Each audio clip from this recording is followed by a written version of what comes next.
Hello everyone, welcome to According to Karen B and today's vlog, which is going to be about mental health, as this week is Mental Health Awareness Week.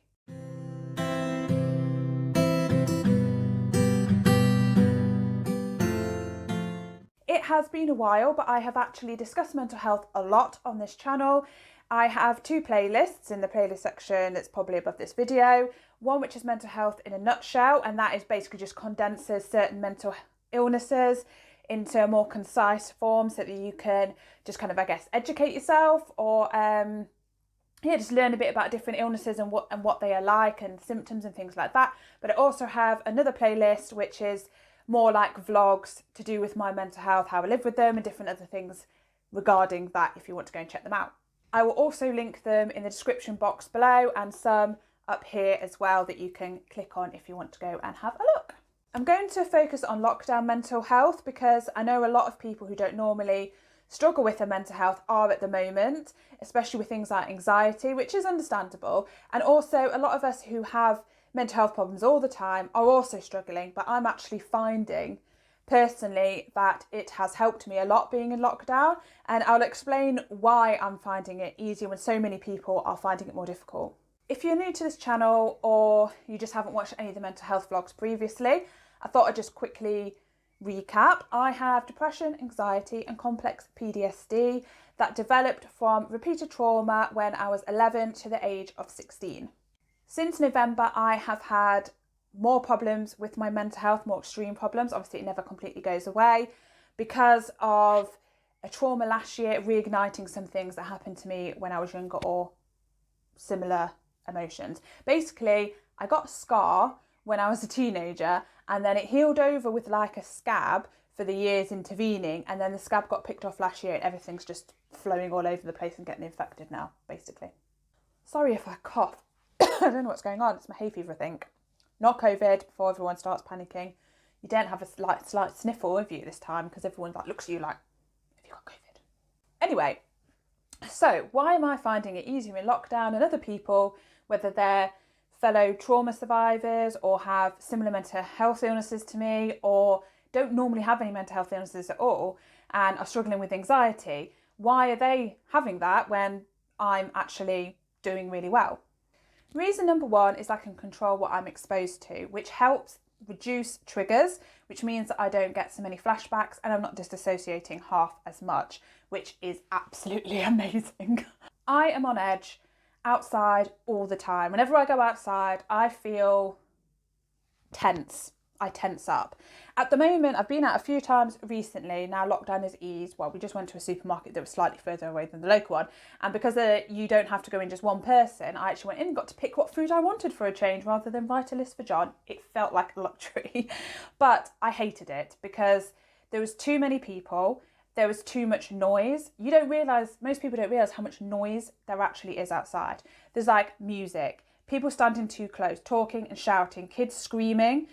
That happens seems to everywhere. Dogs barking, traffic, like horns beeping, bicycles. Oh my God, it just is a riot of noise in my head and I can't separate it, which puts me on edge because the reason I have the PTSD is it's a survival instinct. You know, I disassociate to survive. I had to learn that to survive, to keep going and moving forward. So my brain is constantly on alert for everything. That's what CPTSD basically is. It's like it just doesn't know how to relax. So when I go outside, it exaggerates that and makes that worse. Whereas inside, obviously, is much calmer. There's just me and John.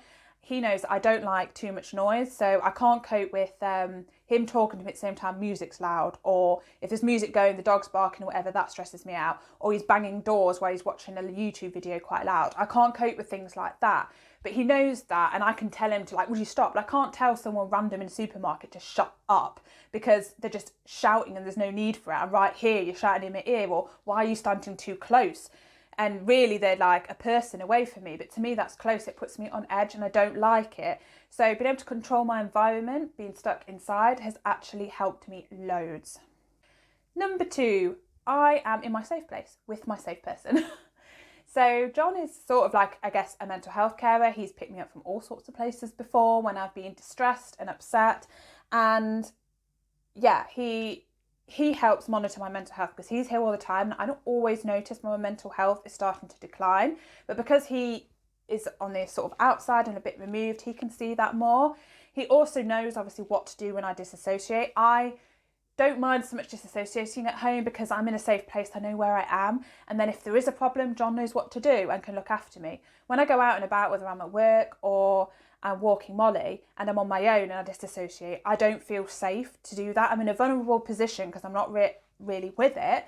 And I'm stuck outside with a load of random people. So it can make me feel more on edge going outside, knowing that I could disassociate, which probably then brings the disassociation on a bit. It's a bit of a vicious cycle. So yeah, being inside means that I don't worry about disassociating anymore because I'm not at work. I don't feel like I'm letting people down. And John's here to look after me. I'm in a safe place. It's just so much easier for me. Number 3 is I actually have time to look after myself properly. Obviously, when I'm at work, I've got to get up at a certain time to go to work. And usually, obviously, it's quite early, like most people. But because I do have mental health problems, I struggle with sleeping. A lot of people, whatever the mental health problem is, tend to change their day and night round. And a lot of this is to do with the fact that at night, there's no distractions. And everything's quiet, everyone else is asleep, and your brain goes on its little whirl. And sometimes for me, my brain's sorting through things, so sometimes I get more flashbacks or distressing images or whatever in my head. Sometimes my brain just doesn't stop. It just shatters to itself, it feels like, all the time. Now, if you're struggling with anxiety now because of everything COVID related, then you may actually know more what I'm talking about now. And that is, you're probably sitting there and all you can think about is COVID. Like, what's going to happen with my job? I don't know what's going on. And waiting for that Boris Johnson's speech, or whoever it is that's doing it that day's speech. Listen to what they're going to say. Looking at the numbers to see how many more people have died or how many more people infected.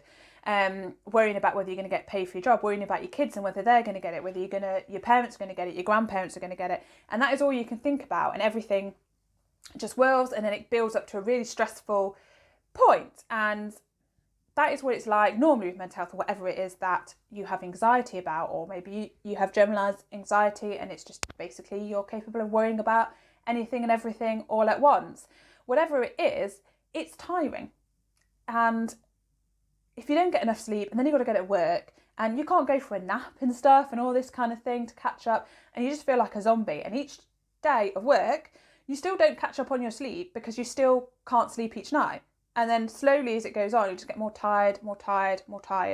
You lose patience, your concentration goes, you just don't have the energy, you don't have the motivation. Whereas now, if I don't get a good night's sleep, which is quite often, I'm going to bed very late, I can wake up later or I can have a nap or something. And yeah, I just find that I'm more motivated to do things, I'm more productive, and I'm just in a better mood. Number 4 is actually a testament to how well I'm doing that I'm being able to talk about this in more depth. So, as always with mental health, trigger warnings, I'm going to talk about something a little bit, well, it could be triggering for a lot of people. So just to warn you guys, if you're struggling, it's going to be on the sexual assault line. So, I'm waiting, just in case people are flicking off. I worry that things that happen to me, or similar things that happened, will happen to John when he goes outside, and I won't be able to protect him, and he'll then know what it feels like to be that hopeless, to have that despair. I don't want him ever to feel like that. Most people don't feel like that in their life. Like,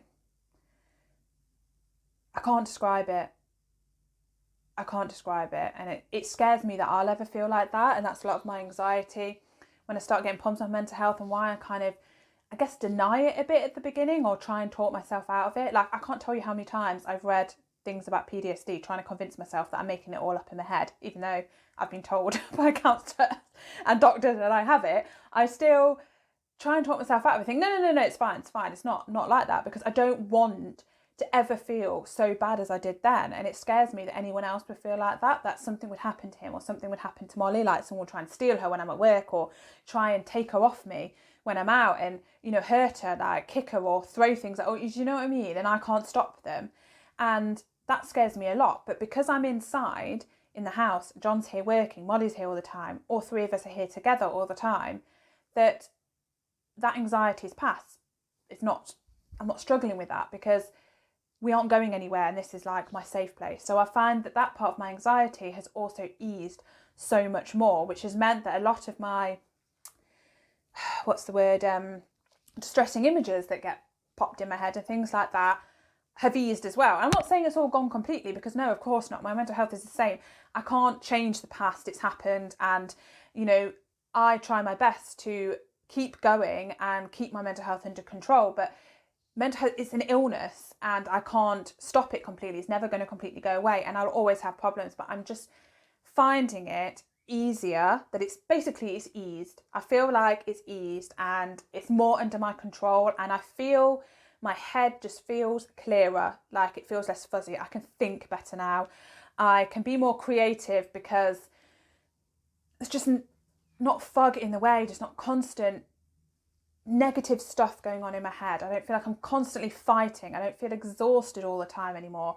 And I'm just loving it. I'm really, really not looking forward to it all going back to normal, if I'm honest. I know that's a bit weird, but because my mental health will start declining again when I go back to work. And that's scary to think that.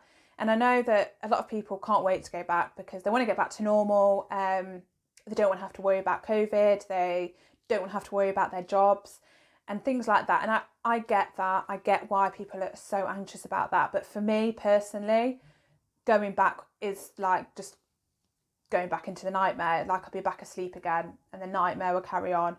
And I don't know, I'm enjoying my break from it for these 2 months and I don't want to go back to that. They are my 4 reasons, and I'm going to say something to you that a lot of you, if you have mental health problems or you're struggling at the moment for whatever reason, you won't believe me, but I'm going to tell you anyway. It will pass. Whatever it is, it will pass. You know, when you think that moment when you think this is all you've known, this is all you're ever going to know, that bit just where you're edging into the despair, it does pass. Look at all of us trauma survivors. It passed and it was horrendous, but it passed. And we are all in this together. Like, you're never alone. I always like to think of everyone with mental health problems. We're not fighting these as individuals, we're fighting this together. That I'm not the only person in the world who has these mental health illnesses. I'm not the only person in the world who's had trauma. I'm not the only person in the world with anxiety or depression or whatever. We are all doing this together. And there is support out there for you. And I'm going to put that support in the description box below. And I want you, if you need to go. Because I used to be a Samaritan, and I can tell you this now. You do not have to be wanting to take your own life to need to phone Samaritans. It's somewhere that you can talk and get things out of your system, things that maybe you don't feel like you can talk with your family to and your friends because you don't want to worry them, you don't want to upset them. Phone them. Trust me, that's what they're there for. If they didn't think it was important to talk, they wouldn't volunteer. They volunteer to listen to you. These strangers volunteer to listen to you and your problems because they care, because you're that important. So please make sure that you do that. It is so important. And this is Mental Health Week. It could be very triggering for a lot of people. I realise that, and I hope that you all stay well. Maybe just stay off social media if you're struggling with that. It's kind of getting the balance, isn't it?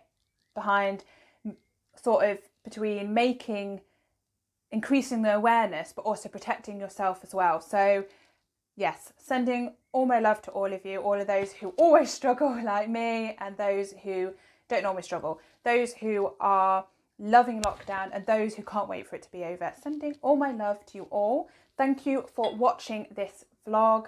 Please, please, please, could you like and subscribe and share this vlog? As you know, and I've mentioned in all of my mental health videos before, I want to help end the stigma around mental health, and to do that it needs to be talked about, it needs to be present, visual. So by doing that, if you like this, if you subscribe the video, if you share it, that means more people are going to see it. More people might talk about it and open that conversation. So anyway, thank you so much for watching, and I will see you in the next video. Bye.